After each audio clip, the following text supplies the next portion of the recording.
Show do Heleno Rodai, Rádio Serviço.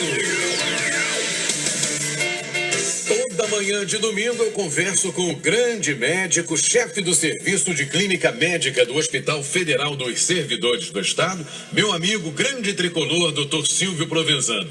Casos recentes de uma doença rara têm colocado as autoridades de saúde de alguns estados brasileiros em alerta. Trata-se da síndrome de Guillain-Barré, que, entre muitos sintomas, pode paralisar a musculatura respiratória, impedindo o paciente de respirar. Para falar sobre esse assunto, o Dr. Silvio Provenzano está aqui prontinho para ajudar a família Tupi, preocupada em relação a esse assunto. Bom dia, bom domingo, Dr. Silvio. Bom domingo, Heleno. Alegre de estar novamente aqui com a família Tupi para passar informações de uma doença que eu aposto com você e ganho.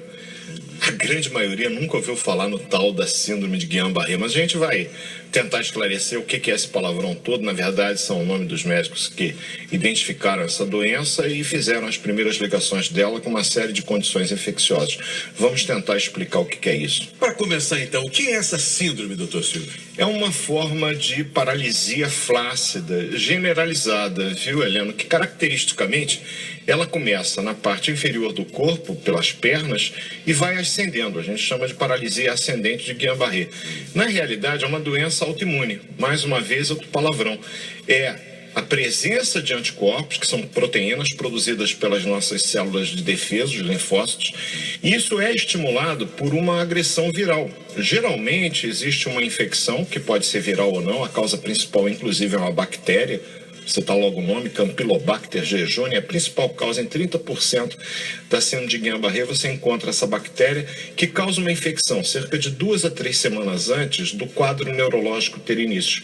Em resposta à invasão do nosso organismo por esse micro-organismo, o sistema imunológico produz anticorpos. Só que uma parte desses anticorpos ele vai agredir uma espécie de bainha de proteção dos nervos que a gente chama de mielina.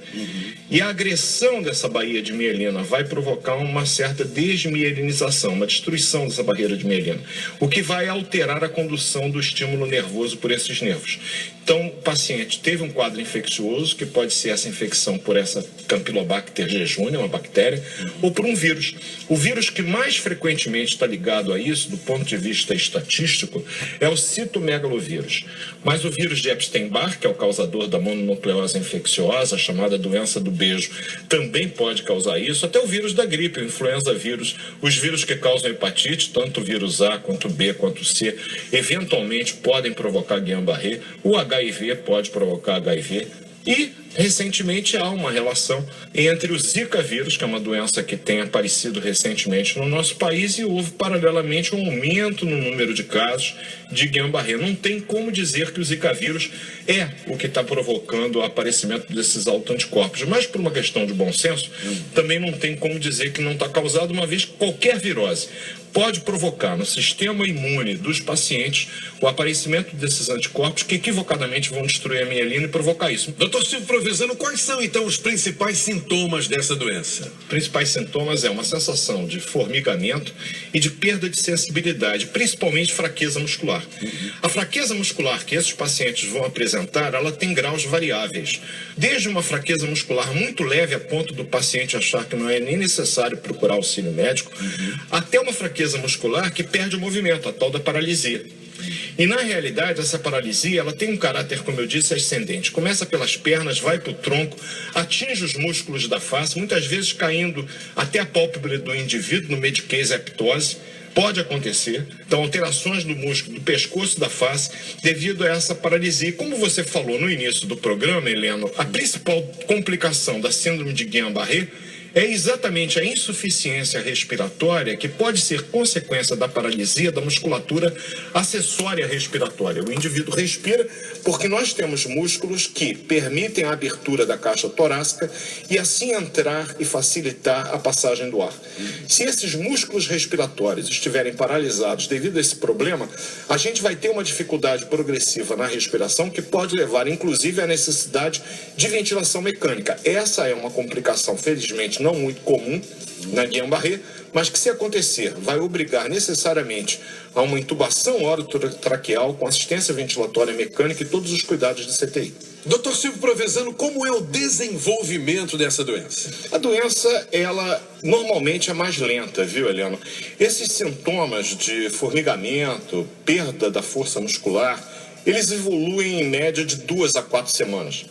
Esse é o período em que a doença progride. A partir daí, entra num período estabilizado, que nós chamamos de fase de platô, em que os sintomas alcançaram o seu máximo e eles estabilizam. E lentamente vai havendo a recuperação.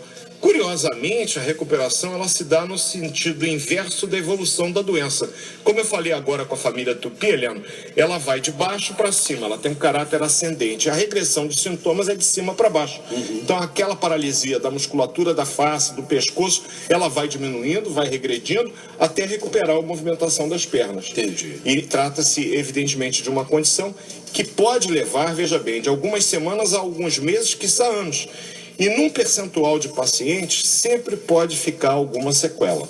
Antes do tratamento, qual é a relação, doutor Silvio, entre a síndrome de Guillain-Barré e o Zika vírus? Até o momento, Heleno, não há uma relação estabelecida do ponto de vista científico. Porém, é uma questão lógica, nós temos visto com uma certa preocupação no Brasil, recentemente, o aumento do número de casos de Guillain-Barré. Do ponto de vista epidemiológico, essa síndrome acomete 1 a 4 para cada 100 mil habitantes.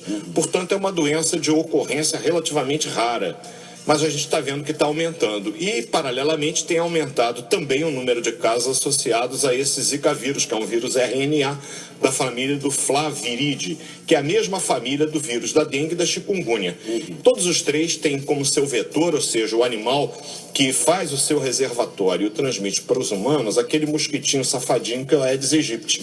E no final, quando falar de tratamento rapidamente da Guillain-Barré, eu quero dar algumas dicas para a família Tupi, porque a responsabilidade, como já disse todo mundo por aí, eu insisto nisso, é de todos nós. Perfeito, vamos falar então do tratamento e essas dicas que eu até fiquei curioso. Com relação ao tratamento da síndrome de Guillain-Barré, a gente tem que ver o seguinte: no momento em que você perceber, você teve um quadro viral, não importa se foi Zika vírus, não importa se foi uma gripe, se foi um citomegalovírus, se foi infecção pelo Campylobacter jejuni, você começou a perceber que você tem uma perda progressiva da força muscular nos membros inferiores, acompanhado normalmente de uma alteração da sensibilidade das pernas, e isso está ascendendo no teu corpo, procure assistência médica, porque o diagnóstico ele é eminentemente clínico, pela história clínica do paciente e pelo exame físico, principalmente o exame neurológico, que vai mostrar claramente alterações nos reflexos dos tendões.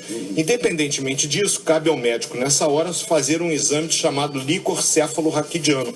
E existe uma alteração muito característica nos pacientes com essa síndrome, que é um aumento na quantidade de proteína presente no líquor e uma redução no número de células, em especial as mononucleares, geralmente abaixo de 10 células por milímetro cúbico. Essa dissociação citolicórica, no sentido de diminuição das células com aumento da proteína, praticamente fecha o diagnóstico de Guillain-Barré. E as dicas para encerrar, doutor Silvio? É acabar com os criadouros do mosquito. Como é que a gente faz isso? Sabidamente, o mosquito ele precisa de um pouco de água parada para poder depositar os seus ovos. Esses ovos rapidamente dão origem a uma larva que é o mosquito. O mosquito adulto, assim que ele nasce, ele já está com capacidade reprodutora. E outra coisa, o Aedes aegypti, gente, ele se reproduz com muita facilidade. Um mosquitinho dá milhares de mosquitinhos. Então, água parada tem que acabar. O que a gente vai fazer? Pneus, garrafas sempre com o gargalo virado para baixo, para não acumular água de chuva. Se o teu terreno tem uma facilidade para acumular poça d'água, gente, vamos drenar o terreno, é furar a terra. Isso ajuda na drenagem do terreno. Vamos dar uma limpeza bem feita hoje, por exemplo. Vamos pegar uma escada com cuidado, gente, pelo amor de Deus. Sobe na calha, vê que às vezes tem um pouco de folhas, alguma coisa que está obstruindo a passagem da água. Ali na calha do telhado, vaso de planta. Teve gente destruindo planta. Olha que absurdo, Helena. Coloca areia no vasinho de planta. Isso já é o suficiente para evitar que o mosquito ali ponha seus ovos. limpar as caixas d'água e tampar as caixas d'água. Tem gente que deixa a caixa d'água aberta. Bom, o mosquito não precisa de mais nada. Verdade. Doutor Silvio Provenzano, mais uma vez, muito obrigado pela participação. Fique com Deus e até domingo que vem, amigão. Se Deus quiser, deixando um beijo para a família Tupi. Olha, domingo que vem, morte súbita. A Núbia Silva, uma ouvinte, pediu para falar sobre infarto agudo. Vamos falar de morte súbita, Núbia. Um beijo para vocês, um bom domingo, uma bela semana. E vamos erradicar, vamos limpar as caixas d'água, vamos tentar acabar com esse mosquito maldito. Um beijo, família. Abraço, amigo. Show do Elenco.